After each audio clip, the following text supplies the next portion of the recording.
Everywhere you go, people are talking about Auburn football. We're Mm. 25 days away as we talk. He's Zach Blackerby. I'm Brad Law, brand new Village Vice. I mean, goodness gracious, I don't remember a season where Auburn won fewer games, but the excitement was so high going into a year. Fall practice rolls on, and Tigers were out there again today. Yeah. I mean, how many times have we heard this? He's Brad Law. I'm Zach Blackerby. This is Village Vice. Thanks for hanging out with us today. But there's been a lot of arguments with other fan bases lately, Brad, about, okay, Auburn's doing blank well right now. Yeah, but you haven't done anything in 3 seasons. And I'm like, I think you just made this even stronger of a point. Auburn's doing blank well right now. Hugh Freeze is doing whatever, fill in the blank well right now, coming off of 3 losing seasons. Obviously, Hugh Freeze has just been here 1 year, but the program, 3 losing seasons in a row. And Auburn's the hottest team off of the field right now in all of college football. So just imagine if they beat an Oklahoma and start 5-0. Imagine if they take care of business on the road against Missouri and Kentucky and beat Texas A&M at home. Imagine if a few things go Auburn's way and you're 9-3 or even 8-4 with a potential top 3, top 4 recruiting class in all of college football. I mean, it's I don't know. I think the different fan bases that are poking at Auburn because of what happened last year in the New Mexico State thing, I think it's kind of telling that they're starting to get a little concerned about what's happening here on the Plains. Oh, there's no question. You have had one-on-one conversations with cameras and microphones with people who, in just discussing recruiting, there's a defensive nature to their body posture, tone of voice, arguments that they're making. Yeah, Auburn's making noise for all the right reasons. And sure, and we even had one comment on yesterday's episode was, I'm still waiting to see it on the field before I get too excited.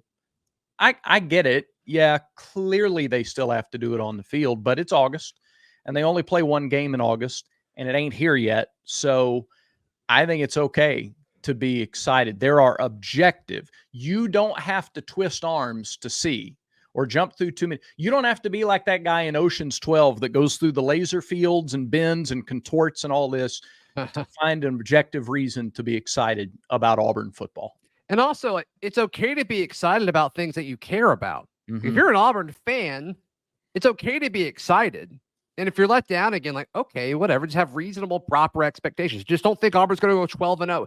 I hate that. I'm going to hold off to be excited until I see it on the field. Like, okay, but with that mindset, it's like, oh, well, they did it against Alabama A&M. Oh, it was just Cal, or oh, it was just Arkansas. It's like, okay, they did it once against Oklahoma. Let's see if they can do it again. And then they'll lose to Georgia. And it's like, see, I told you. And it's like, you're setting yourself up to be happy, like to never be happy about this thing that you so-called cared about. It's just a weird way to go through life, Brad. It doesn't make any sense. And I agree. I know you do. I know you do. No, that's absolutely. Yeah, you're singing my song there. Like, what's the point of being a fan then? Yeah, they're like, why do you even follow it if you're not going to be excited when fun things happen? Like, get out of here. Like, what's the point?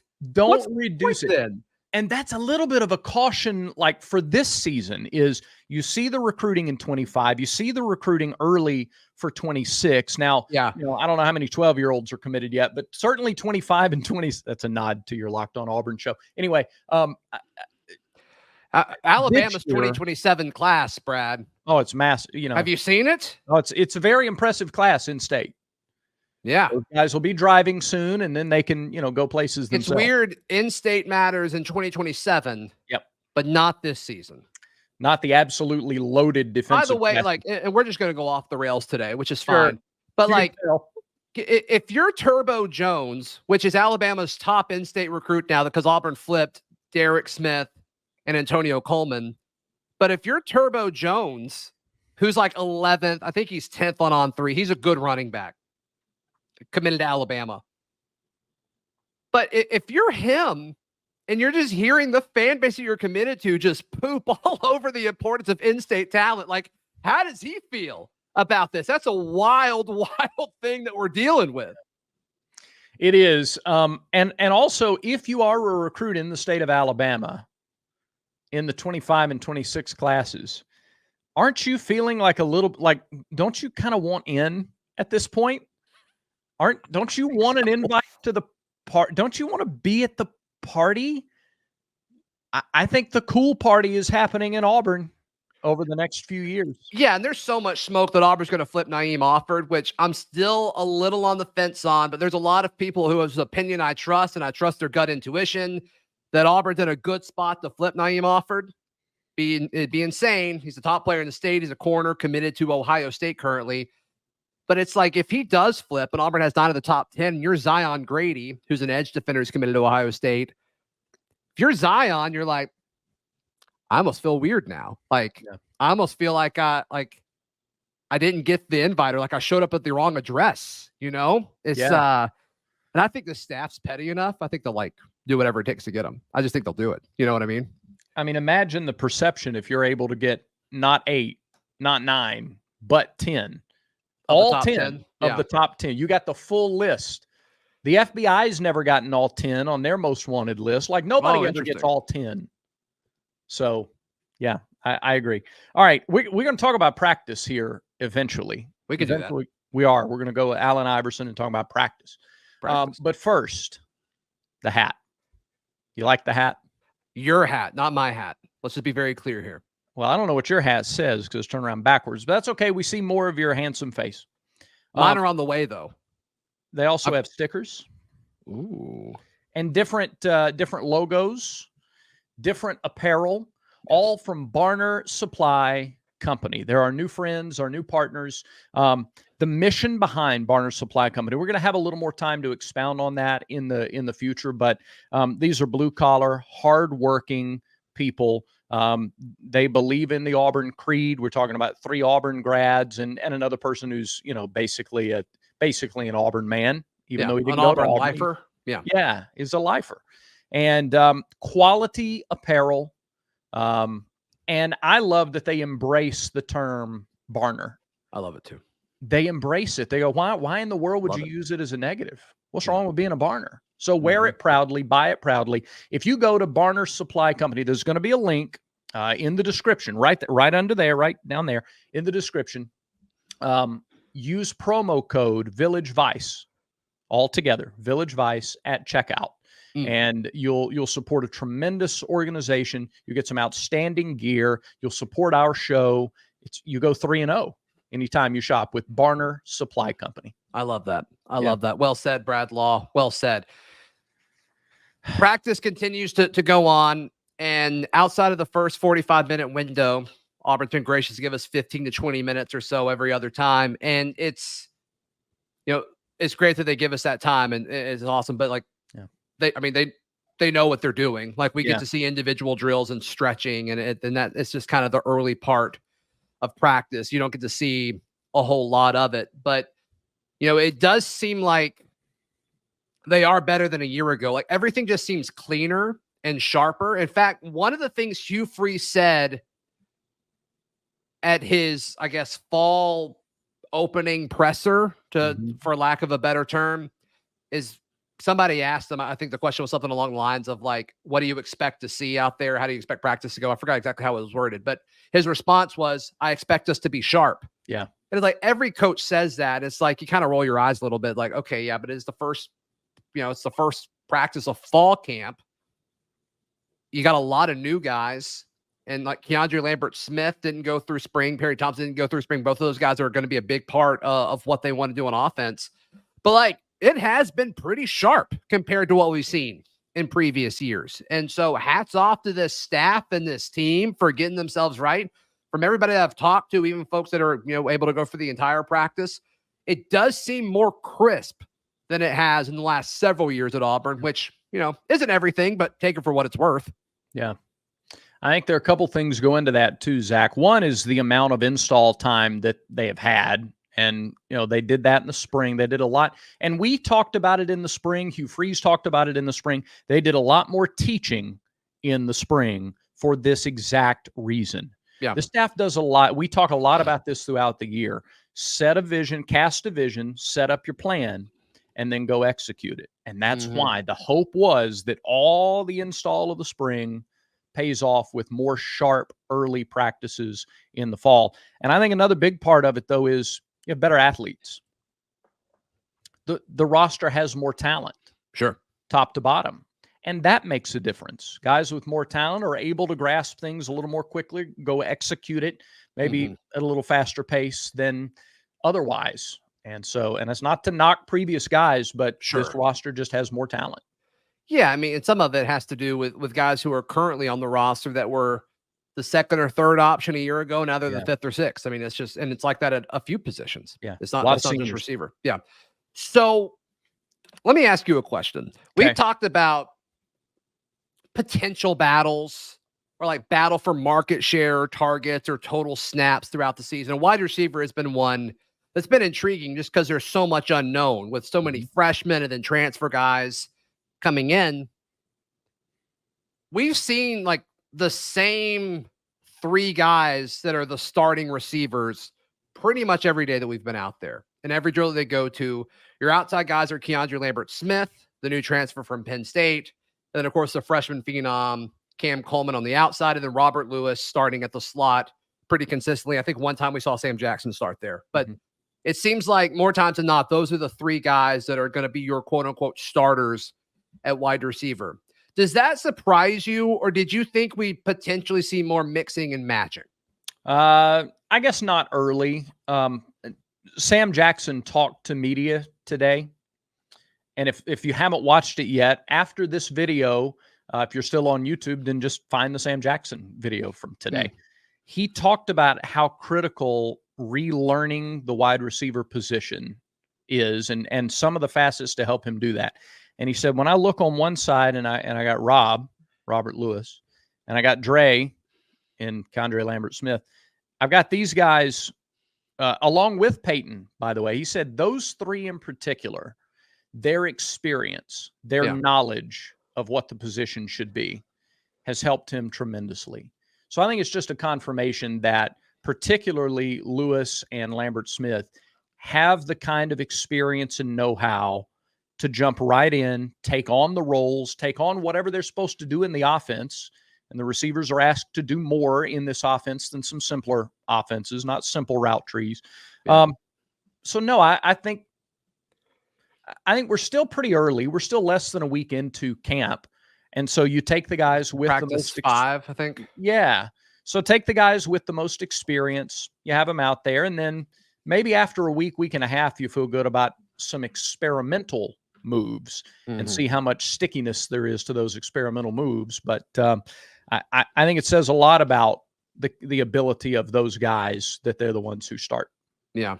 Yeah. I think I'm there with you. Can I make another point about Cam Coleman? Yes. Okay. Cam, I texted you this today and you said that's juicy. Oh, hold on. Let's talk about Roback real quick and then go into this. That okay? Yeah. We love our friends at Roback. Be sure to head over to roback.com. Use promo code VICE20 to get 20% off. But Brad, they've got awesome hoodies. They've got awesome shirts, any sort of apparel. I mean, it's just top-notch stuff. I can't quit wearing the hoodies. And I love that the hoodies are thin enough where like it doesn't have to be 40 degrees for you to wear it. In fact, I've worn them out even over the last week or so.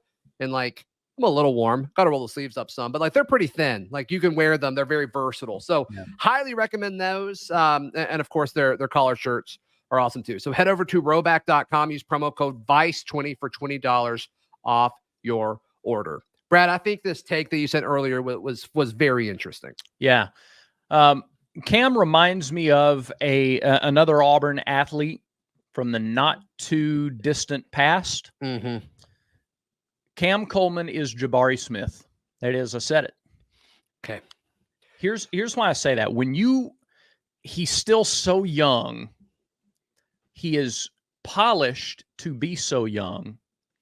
There's been virtually no learning curve or no visible learning curve to college.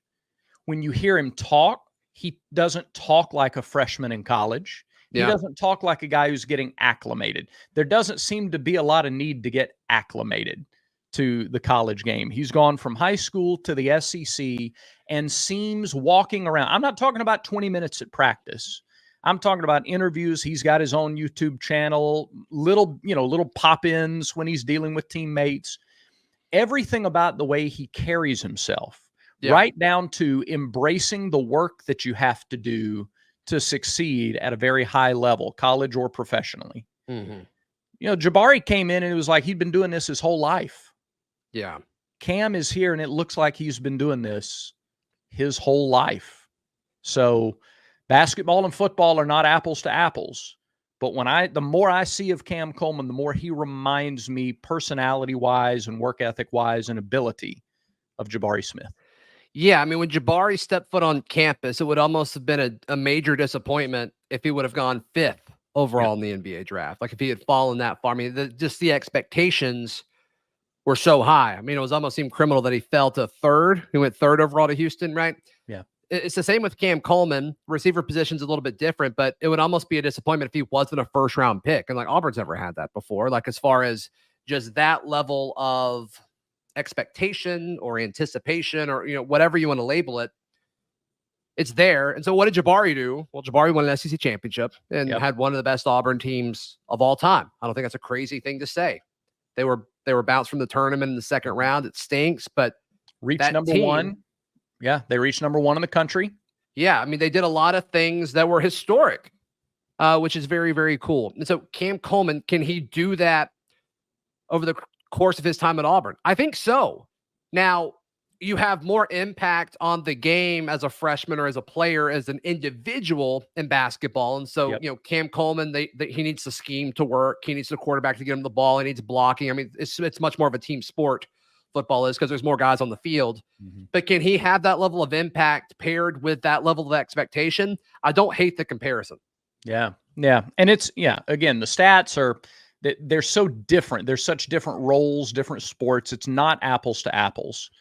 But boy, his approach and his the thing that we've seen freshman receivers who look wide-eyed and they're trying to get the speed down, and even when they go through spring, there's still a learning curve. The way this is a little hard to articulate, and I hope it makes sense, but just the way he's carrying himself reminds me of a Jabari, a guy who knew, like, all right, when I get to Auburn, I'm going to have to do X, Y, Z. Great. Cool, let's go. Yep. Let's rock with it. Yeah, just overall presence too. Like, yeah, that's a good word. Just kind of standing next to guys like Derek Brown, Marlon Davidson. I mean, I'll put Jarrett Stidham in there to some extent because you knew he was going to end up in the league at some point. I'm not going to go to the extreme of Cam, but you just hang out next to some of these guys, and you just know like they're a pro. Yeah, like. I think we can put Casey Mize in that category as well. I mean, just these Suni Lee, just interacting with her. It's just these folks, these athletes are different. I think Cam Coleman is in that. Like you stand next to him or, on the sideline when he's next in line to go in his drill. It's just, it feels different watching him. The same way with Jabari. So when you said that, it caught me off guard. But as I thought about it throughout the day, I think you're right. I think there's a great comparison between the two. Before he leaves campus, he'll be 1,000-yard receiver in a season. He'll have 1,000-yard season. Don't you think? Don't you think he's Auburn's 3rd? Yeah. I mean, I think he could lead. I think he's Auburn's leading receiver all time when he's done. Yeah. Yeah. And that sounds dramatic, but like that bar is so low. It is compared to where it should be. That sounds like the super drastic thing, and it's really not. Like if he does have 1,000-yard receiver or 1,000-yard receiving season, and he's just okay the other two, like he's there. Yeah. It's not like saying Rudy Johnson, had he stayed his senior year, might have been Auburn's all-time leading rusher. Which that's on the table, I believe. But even though he would have only been here 2 years, he would have come awfully close anyway. Certainly would have been. Auburn's all-time receive. So I knew it was Beasley. It's 2,507 yards. And so if he stays 3 years and gets 850 a year. Yeah. So if one of those is 1,000-yard year. Yeah. And he gets close to another one and he has a few hundred as a freshman this year, like he's in the conversation. Yeah. 100%. 100%. Yeah. All right. And that's, and what helps Cam, this isn't just a Cam Coleman episode. We've had a few of those this summer, and that's fine, by the way. There'll to go back to more the as first well. point of the show, it's okay to be excited about that. It's okay to be excited about Cam. Oh, y'all are just putting all this pressure on the kid. It's like, No, we're he can not. handle it. Also, he can handle it. Like, Yeah. who cares? The pressure's already on him if we talk about him or not. So it's kind of the point I promise you, Village Vice putting pressure on Cam Coleman, probably way down on the list of people putting pressure on him. You know who's putting the most pressure on Cam Coleman? Cam Coleman. Cam Coleman. Yeah. No question about Dang it. right. And Brad, it's not just him, though, and that's the point. You have KLS, and you have Rivaldo Fairweather, and you have Perry Thompson, and you have Lewis, and I keep wanting to call him Ricardo Lewis, but he's not. Hey, can I put you on the spot just real quick? Yeah. Do you care? Sure, I don't care. Do I look like a guy who cares? No, absolutely not. There are 6 players all time in Auburn history with over 2,000 career receiving yards. Can you name all 6? We said 1. Terry Beasley's 1. Can you name the? No. Darvin Adams is close. He's at 1978, but he is not one of the 6. No. Frank Sanders. Nope. He's 2 away. He's at 1998. He's 2 away. Boy, this is much more difficult. I wouldn't be able to do it. Much more difficult. Seth Williams is not on that list, is he? He is. 21-24. He's 4th all time. You know, people forget that trio, Seth Williams, Ryan Davis, is Ryan on the list? No, he's 15th. Okay. 15-55. Eli Stove and Anthony Schwartz. That trio together had a ton of catches. They did. But they're not. Yeah, Schwartz is 17th. Okay. Yeah, Seth Williams is the most recent player of the players with 2,000 or more yards. Karsten Bailey. Yep. He's 3rd with 21-74. Tyrone Goodson. He's 2nd. Okay, so you've got Terry Beasley, Tyrone Goodson, Karsten Bailey, Seth Williams. There's 2 more. Thomas Bailey. Nope. Okay. One was here from 03 to 06. Oh, Courtney Taylor. There you go. And then he's 5th. And then 6th, just over it with 2,022 yards. He was here 09 to 2012. Terrell Zachary? Emory Blake. Oh, gosh. Oh, how did I forget Emory Blake? I can't believe Emory Blake's 6th all time. Emory Blake, well, you know, part of that is he was on the 12 team, and everybody just takes anything that happened in 12 and they forget it. And 11, you're coming, basically 11 unless and 12, you're Trey Mason. Yeah. 11 and 12 are forgotten years in Auburn football history for understandable. I get it. Yeah. But no, he was great. Emory was exceptional. Yeah. You had a slow start on that, and I think you finished really strong. I just want to give you props for that. I hope so. Everybody yelling while I'm trying to think of them, they're just yelling at the screen. Emory Blake. Yeah. All right. And that's okay. That's okay. Brad, I think that about does it for today's show. It does. Thanks for watching. Thanks for subscribing. Tell others about it. Let them know it's Village Vice. Everybody has vices. Make sure Village Vice is one of yours.